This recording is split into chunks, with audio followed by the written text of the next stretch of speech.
இன்றைக்கு மதுரை மேற்கு தொகுதியில் மேற்கு 1ஆம் பகுதி கழகத்தில் 82, 83 வார்டுகளில் இருந்து தமிழக வெற்றி கழகத்திலிருந்தும் திமுகவில் இருந்தும் ஏறத்தாழ 100 பேர் வந்து இணைகிறாங்க. ஏற்கனவே அந்த பகுதியில் 1ஆம் பகுதி மேற்கு 1ஆம் பகுதியில் 50 பேர் கழகத்தில் இணைந்திருக்கிறாங்க. அதை நாங்கள் வந்து ஊடகங்களில் காமிக்கல, யூடியூப் இதில் மட்டும் போட்டோம், எங்கள் இதில் போட்டோம். இப்போ இன்னைக்கு அதனுடைய இளைஞரணி பகுதி இளைஞரணி செயலாளரா இளைஞரணி அமைப்பாளர், திமுகவுடைய இளைஞரணி அமைப்பாளர் உட்பட டிவிகேயிலிருந்து பொறுப்பாளர்கள் வர்றாங்க. அதுக்காக இணைப்பு நிகழ்ச்சி நடக்கிறது, ஆலோசனை கூட்டம் நடக்குது. சொல்லுங்க தம்பி, இதுக்காக தான் இந்த கூட்டம். உண்மையில உங்களாம் வர சொன்னது அந்த மாற்றுக் கட்சியிலிருந்து இன்னைக்கு அண்ணன் எடப்பாடியார் தலைமையை ஏற்று இன்னைக்கு அலை அலையாக வந்து கொண்டு இருக்கிறாங்க. மதுரை மேற்கு தொகுதியில் பல்வேறு பகுதியில் பறவையில் ஏற்கனவே இணைஞ்சாங்க, கோவில் பாப்பாக்குடியில் இணைஞ்சாங்க, பிரித்தானியபுரம், இப்படி எல்லா பரவலாக எல்லா பகுதியிலும். அதே மாதிரி இன்னைக்கு சாயங்காலம் வந்து பழங்கானத்தில் 72வது வார்டில் இணைகிறாங்க. இப்படி பல பகுதியில் கட்சியில் இணைந்து கொண்டு இருக்கிறாங்க. இது என்ன இதை காமிக்கிறதுனா, அடுத்த அண்ணா திராவிட முன்னேற்ற கழகம் ஆளப் போகிறது, எடப்பாடியார் தலைமையில் ஆட்சி மலரப் போகிறது, இந்திய தேசிய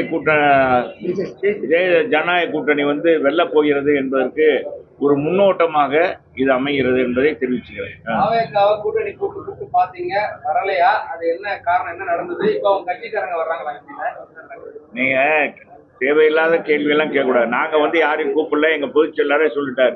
யாரு கூடையும் எந்த நேரத்திலும் நாங்கள் யாரு கூடையும் தொடர்பு கொள்ளவில்லை. இது பத்திரிகைகளாக திராவிட முன்னேற்ற கழகத்தால் இது வந்து புனையப்பட்ட ஒரு ஊடகம் செய்தி தான், ஊடக செய்தி. எனவே எந்த காலத்திலையும் கிடையாது. தேவையில்லாத இதை போட்டு அப்போ தொண்டர்கள் மத்தியிலும் மக்கள் மத்தியில் ஒரு குழப்பத்தை, இந்த கட்சியெல்லாம் சேரணும்னு நினைச்சாங்களே, சேரலையே அப்படின்னு நினைக்கணுன்றதுக்காக திமுக திட்டமிட்டு அண்ணா திமுகவுடைய செல்வாக்க, அது எடப்பாடி அவருடைய செல்வாக்க எப்படியாவது குறைக்கணும் அப்படின்னு நினைக்கிறாங்க. நினைச்சதுதான் அந்த செய்தி. எனவே எந்த காலத்திலையும் நானா ஏதோ யாருமே நாங்கள் சொன்னது, எங்கள் தலைவர்களே யாருமே சொன்னது கிடையாது. வேற சொல்லுங்க, அவ்வளவுதானே. திமுகவோட தொகுதி பங்கீடு அறிவாலயத்தில் நடக்குது, அதிமுகவோட தொகுதி பங்கீடு டெல்லியில நடக்குது. ஏங்க, நான் ஏற்கனவே செல்லாத நோட்டுன்னு சொல்லிட்டேன். நீங்க அதை பற்றி எல்லாம் பேசக்கூடாது. வேற எதுவும் ஏதாச்சும் ஆக்கப்பூர்வமான எதிர்கட்சி திமுக தலைவர் எதுவும் பேசுறாரா? அங்கதாங்க வெட்டு குத்துலாம் நடந்துகிட்டு இருக்கு. அங்க என்ன மன கசப்போட திமுகவுடைய கூட்டணியில கசப்போடு தான் இப்ப எல்லாரும் கூட்டணி இதுல இருக்காங்க. யாரும் மன மகிழ்ச்சியோட இல்லை. கேட்ட தொகுதி கிடைக்கல, அது குறைக்கிறாங்க. ரெண்டாவது இன்னொன்று என்னன்னா, அங்கே பயணிக்கிறவங்க மத்தியில் தொண்டர்களும் சோர்வோடு ஆகிவிட்டாங்க இன்னைக்கு. அதனால அந்த கூட்டணியில் தான் சலசலப்பு, எங்கள் கூட்டணியில் சலசலப்பு இல்லை. எங்கள் பொதுச் செயலர் தெளிவுபடுத்திட்டார். எனவே அதை பற்றி நீங்கள் எந்த இதுவும் கவலையே பட வேண்டாம். ஊடகங்கள் எங்களுக்கான பணியை நாங்கள் தொண்டர்களுக்கு செஞ்சுக்கிட்டு இருக்கோம். எங்கள் தொண்டர்களும் மக்களை சந்தித்து கொண்டிருக்காங்க. மக்கள் ஏகோபித்த வரவேற்பு கொடுக்குறாங்க எங்களுக்கு. அதனால் வெளில போவது அண்ணா திராவிட முன்னேற்ற கழகம் தலைமையிலான கூட்டணி தான் என்பதை தெரிவிச்சுக்கிறேன்.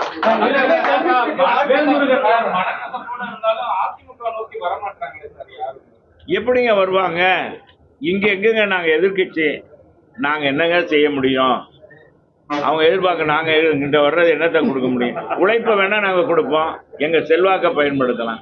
இவ்வளோதான் எங்கள்கிட்ட, வேற எதிர்பார்க்கறது கிடைக்காது. அதனால தான் எங்கள் பொதுச்செயலாளர் யார்ட்டையும் பேசலாம். அவங்கள வந்து கூப்பிடணும், திமுகவுடைய கூட்டணியை குறைக்கணும், வைக்கணும். எங்கள் கூட்டணியே வலுவாக இருக்கு.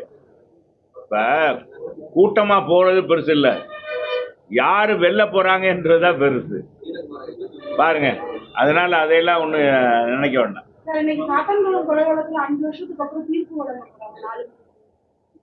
அதெல்லாம் அது வழங்கின பிறகு அதெல்லாம் நீதிமன்றத்தினுடைய இதெல்லாம் நம்ம சொல்ல முடியாது.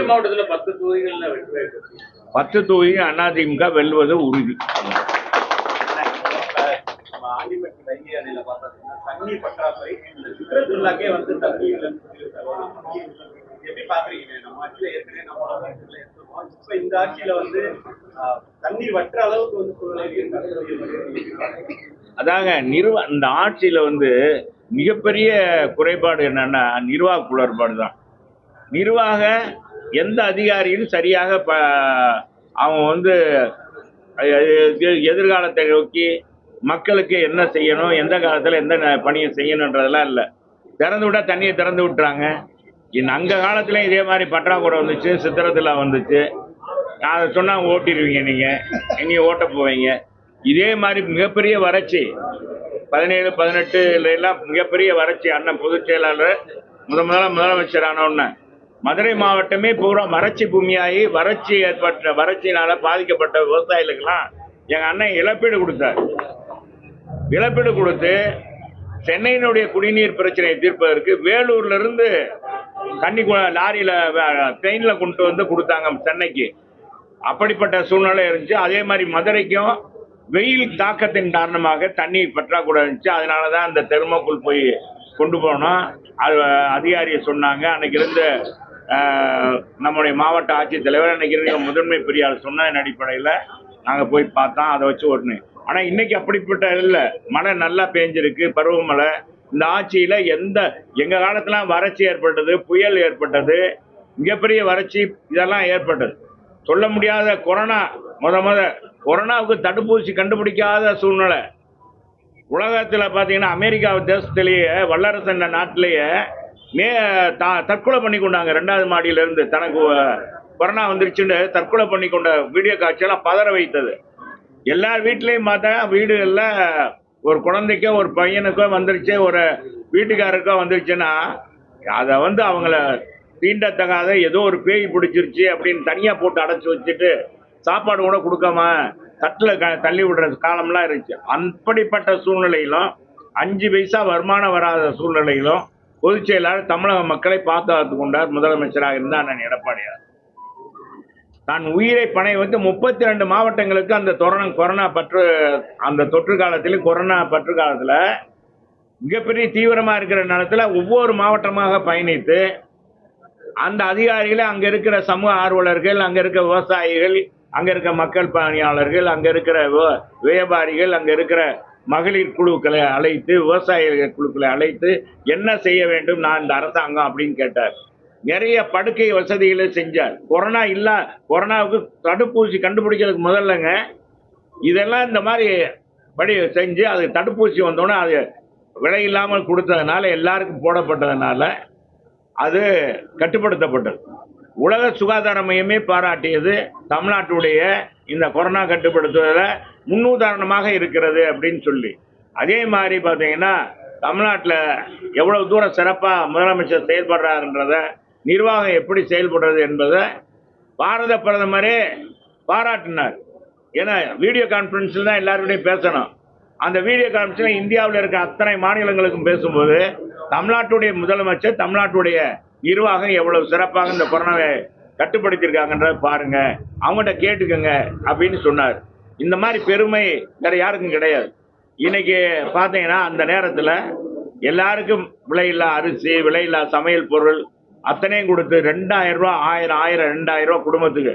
ஏன்னா அவங்களுக்கு வருமானம் இல்லை, வேலை இல்லை, எங்கேயும் பூரா கடையெல்லாம் க்ளோஸ் பண்ணிட்டாங்க.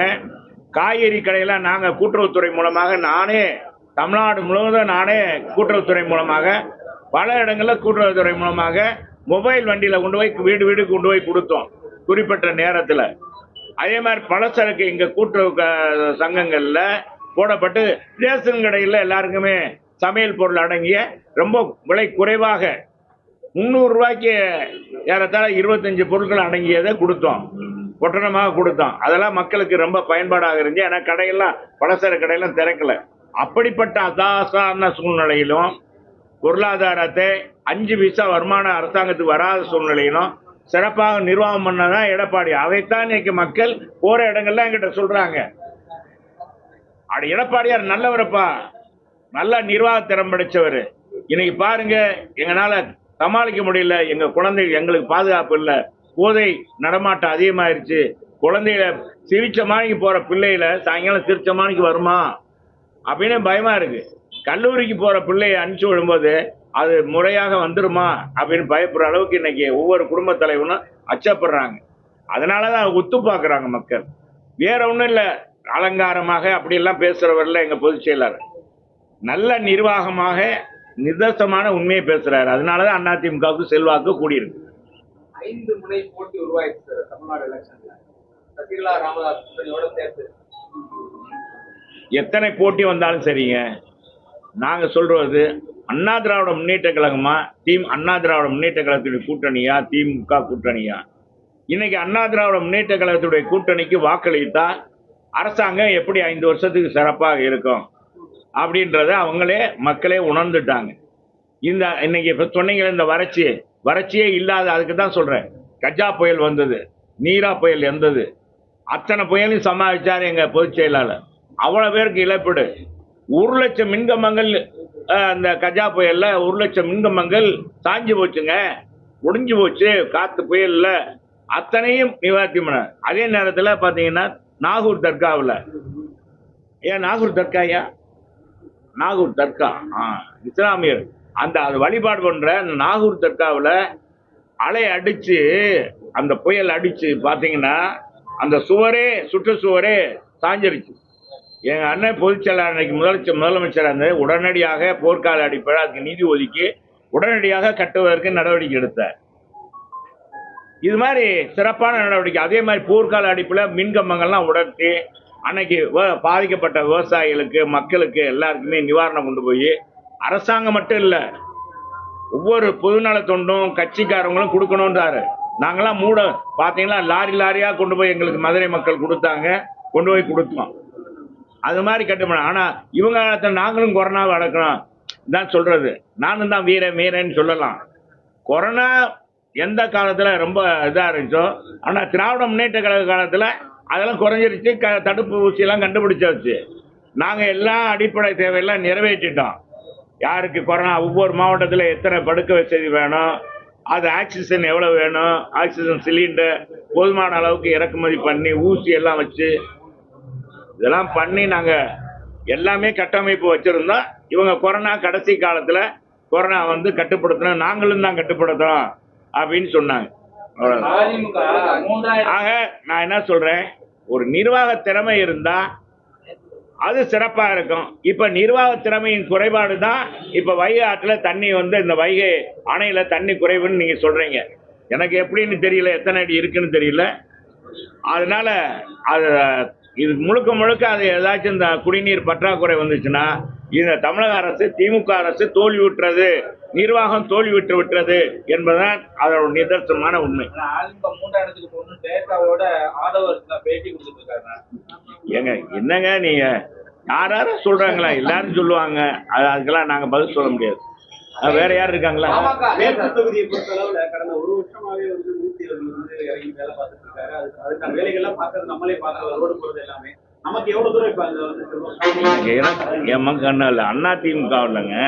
ஒவ்வொரு சட்டமன்ற உறுப்பினரும் நான் மட்டும் இல்லை, அண்ணன் ராஜன் சிலாப்பா, அன்புக்குரிய நம்ம உதயகுமார் தம்பி, எங்களுடைய பெரிய பிளான் என்ற செல்வம், நாங்கள் மக்களோடு மக்களாக இருக்கிறோம். அவங்களுக்கான திட்டங்களை நாங்கள் 15 வருஷமா மேற்கு தொகுதியில் நிறைவேற்றிருக்கேன். ஒவ்வொருத்தரும் அதே மாதிரி அந்த தொகுதியில் தேவைகளை நிறைவேற்றிருக்காங்க. இன்னைக்கு மேலாக இப்போ நிரந்தரமா பொதுவாக பெண்கள் மஞ்சள் பூசி என்ன சொல்றீங்க, மஞ்சள் பூசிட்டு போனால் அழகா இருக்கும்.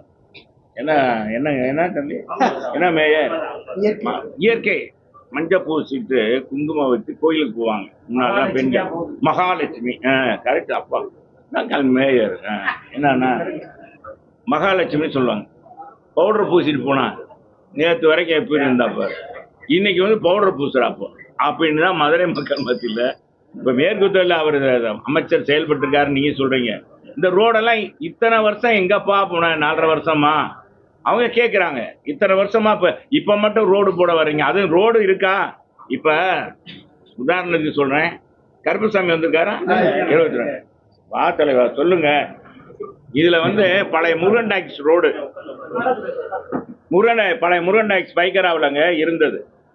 பெரிய ரோடுங்க, மெயின் ரோடு. அந்த மெயின் ரோடு ஏறத்தாழ ஒரு 500 மீட்டர் இருக்குமா? 500 மீட்டர் ரோடுங்க, பெரிய விசாலமான ரோடு. அந்த ரோடு போட்டு 3 மாசம் தான் ஆகுது. ஒரு வருஷமா, ஒரு வருஷம் ஆகுது. இப்பவே குண்டும் குழி வெறும் குண்டாகி போச்சு. நீங்க போய் கூட அதை போய் எடுங்க. பூராமே அந்த தாரெல்லாம் பேர்ந்து போச்சு. யார் போட்டுற மாதிரி இல்லை. ஏதோ இப்பதான் கல் மண் அடிச்சது மாதிரி இருக்கு. நான் உடனே கார்பரேஷன் இப்படித்தான் தரமற்ற ரோடுகள் மதுரையில் போடப்படுறது. எல்லா தொகுதியிலும் இது என் தொகுதியில மேற்கு தொகுதி. அதில் தான் நீங்கள் சொன்னீங்களா ரோடு போடுறாருன்னு. அந்த ரோடு பூரா எப்படி தரமற்றதா? காரணம் என்னன்னா, சரியான கான்ட்ராக்ட், ஒப்பந்த கான்ட்ராக்ட், முதன்மையான நல்ல அந்த பணியை செய்யக்கூடியவங்க, அந்த நம்பர் 1 கான்ட்ராக்ட் யாரும் வர்றதில்லை. காரணம் கமிஷன், கரப்ஷன். அதனால தான். ஆனால் நம்ம கார்பரேஷன் கமிஷனர் நல்லவங்க தான், அவங்க நல்லவங்க தான். ஆனால் பட் அங்கே நடக்கிறது அதிகாரிகள் அதுக்குள்ளே சுற்றி இருந்துக்கிட்டே யாருக்கு எவ்வளோ கமிஷன் என்னான்னு எல்லாம் மேலே வரைக்கும் கீழே இருந்து டாப் டு மேட்டம் வரைக்கும் அவங்களே பார்த்துடுறாங்க. அதனால தான் ரோடெல்லாம் தரம் இல்லாமல் இருக்கிறது காரணம். அதனால என்ன ரோடு போட்டாலும் மக்கள் மத்தியில் இது ரோடு போட்டதுனால இந்த ரோடும் தரம் இல்லை. இப்போ போடுறாங்க, இப்போ இதெல்லாம் பார்க்குறாங்க, இப்போ அதெல்லாம் கொடுக்குறாரு, அதை பறித்து கொடுக்குறாருன்னு மக்களுக்கு தெரியும். மக்கள் ஒன்றும் தெளிவாக இருக்கிறாங்க. அதெல்லாம் ஒன்றும் இல்லை. யாரும் ஏமாற்ற முடியாது, நானும் ஏமாற்ற முடியாது. மதுரையில் 4 தொகுதி நாங்கள் போட்டிடுறதெல்லாம் எங்கள் பொதுச் செயலாளர் கூட்டணி பேச்சுவார்த்தை நடந்துட்டு அது பிறகுதான். அதிமுக கூட்டணி 10 தொகுதியிலும் மதுரை மாவட்டத்தில் 10 தொகுதியிலும் வென்றெடுக்கும். ஏன்னா நாங்கள் எல்லாமே 58 கால்வாயெல்லாம் இந்த காலத்தில் தான் முறையாக திறந்து விட்டோங்க. இவங்க வேணுடே திறந்து அந்த இது கூட கம்மாய் கூட வரல, நாங்களும் திறந்து விட்டோம்னு சொன்னாங்க. 58 கால்வாய் உசிலம்பட்டி தொகுதியில் எல்லாமே நாங்கள் அடிப்படை தேவை எல்லாமே சரியாக செஞ்சுருந்தோம். இப்போ மதுரையில் பாருங்க, எங்களுடைய இதுதானே இருக்கு அடையாளங்க. என்ன சொல்றீங்க? என்னப்பா உண்மையை சொல்லுங்க. இவங்க மதுரை மாநகருக்கு ஏதாச்சும் இந்த முதலமைச்சர் இப்ப முதலமைச்சர் கொடுத்து இந்த 2 அமைச்சர் இருக்காங்க, ஏதாவது செஞ்சிருக்காங்களா? நீ உடனே ஏவி பிரிட்ஜ் ஆவின் பாலம் அவங்க கட்டளையா சார் அப்படின்னு. அதெல்லாம் எங்க காலத்துல எங்க அண்ணனே எல்லாமே முடிச்சு வச்சுட்டாரு. பூமி பூஜை போட முடியல. டிபிஆர் எல்லாம் எங்க காலத்திலேயே தயார் பண்ணப்பட்டது. எங்க காலத்திலேயே நம்ம தேவர் சிலைக்கிட்டலாம் அந்த சமுதாயத்தை கூப்பிட்டு பேசி அதுக்கும் யாரும் வெடி போடக்கூடாது, அப்ப எவ்வளவு தூரம் தள்ளி இருக்கணும் அன்னைக்கே கலெக்டர் வச்சு பேசியாச்சு. மாவட்ட ஆட்சித்தலைவர் குழு அமைத்து எல்லாமே செஞ்சிருந்தோம். ஒண்ணு நார்த்து கேட்டு கோபாலகிருஷ்ணன், நான் ஓப்பனா சொல்றேன், நான் இது பல முறை சொல்லிக்கிறேன். அந்த வழக்கு நார்த்து கேட்டு உரிமையால் பழைய ஜிடெக்ஸ் டெய்லர் அவங்க அண்ணன் தான் கோபாலகிருஷ்ணன். அவங்க தான் அந்த இது லாட்ஜ் கட்டினவங்க. அவங்க தான் வழக்கு தொடுத்து. அது ஒண்ணுதான் இருந்துச்சு, மற்ற எல்லாமே நாங்களே முடிச்சிட்டோம். அமெரிக்கன் காலேஜ் பில்டிங், அந்த அமெரிக்கன் காலேஜ் நிர்வாகம், அங்கிட்டு தமிழ் எண்ணெய் பலகாரம், அங்கிட்டு இருக்க கடைகள் எல்லாரும் எது பாதிக்கப்படுதோ எல்லாமே முடிச்சுட்டோம் நாங்கள். சுந்தர் சார் குறிச்சுக்கோங்க நல்லா. அதனால நாங்கள் தான் மதுரையில் 10 பாலமும் நாங்கள் தான். ஆத்தோரத்தில் இன்னைக்கு போக்குவரத்தில் நீங்கள செல்லுன்னு வர்றீங்க இல்லையா, போக்குவரத்து எவ்வளோ இருந்தாலும் ஆத்தோரத்தில் வருவீங்க. அந்த ரோடெல்லாம் எங்கள் அண்ணன் போட்டது, எடப்பாடியார் காலத்தில் போடப்பட்டது ஸ்மார்ட் சிட்டி திட்டத்தில். அந்த பணியை நம்ம இன்னும் ஸ்மார்ட் சிட்டி திட்டத்திலே இன்னும் பாதாள சாக்கடை நிறைவேற்றலை, இன்னும் ரோடு கம்ப்ளீட் பண்ணலை.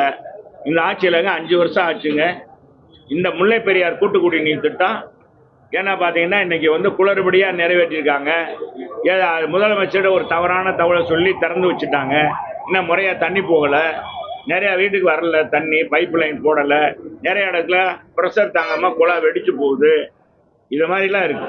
தேர்தல் பறக்கும் பட நேற்று கூட திருமணத்துல போய் அடிக்கடி போய் இதெல்லாம் நம்ம அதற்கும் பதில் சொல்லுவோம். தேர்தல் பணியை அவங்க செய்யறாங்க. தேர்தல் ஏங்க நாங்க இதுல நாங்க கருத்து சொல்லுவோம். இது தேர்தல் ஆணையத்தை பற்றி அது அவங்க சில பேர் தவறான வழிகாட்டுதல் சொல்லியிருப்பாங்க, ஃபோன் பண்ணியிருப்பாங்க, அதனால போயிருப்பாங்க. சில ஆளுங்கட்சியினுடைய தூண்டுதல் அது மாதிரி இருக்கும். ஆளுங்கட்சி சும்மாவே செய்யறாங்க. அப்பா திமுககாரங்க சும்மாவே ஓட்டுவாங்க. இப்ப வந்துருச்சுன்னா அவங்க ஓட்டாம இருப்பாங்களா? அதிகாரி பூரா இப்ப என்ன நினைக்கிறாங்க, திமுக சொல்றது. ஏன்னா திமுக முதல்லயே இந்த இதெல்லாம் போட்டாங்க, அதிகாரிகளாம் திமுக சாதகமான அதிகாரிகளா போட்டிருக்காங்க. நாங்க களை எடுத்துட்டு வர்றோம், எல்லாம் எழுதிட்டு வர்றோம். நாங்க எல்லாத்தையும் எழுதி கொடுத்து தேர்தல் ஆணையத்துக்கு முறையாக எங்க பொதுச் செயலாளர் மூலமாக யாரெல்லாம் மாற்றணும் அப்படின்னு கொடுக்க போறோம். சசிகலா மேடம் வந்து கட்சி ஆரம்பிச்சப்போ நான் மற்றதை பத்தி எதுவும் கேட்குறீங்களா? இப்போ வேற எதுவும் பேசுறேன். சரி வாங்க போயிட்டு வாங்க.